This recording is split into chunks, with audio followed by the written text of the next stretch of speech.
एक दिन अपने घर के बाहर चहल पहल हुआ देखता है और एक छोटी सी बिल्ली को देखता है जो तन्हा है। सरमद ने उसे पास बिल्ली देखकर देखते हुए अच्छा लगा और उसने बिल्ली को खुराक देना शुरू किया। शोर शराबा में दिनों का वक्त बतरतीब गुजरता है। बिल्ली और सरमद के दरमियान दोस्ती में रंगीनियां बढ़ती हैं। सरमद ने बिल्ली को परिंदे का दोस्त कहा और दोनों ने हर मौका पर एक दूसरे की मदद करने का अहद किया।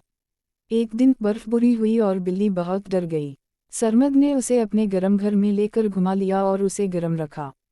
उस वक्त दोस्ती में एक दूसरे की फिक्र करने का वादा पूरा हुआ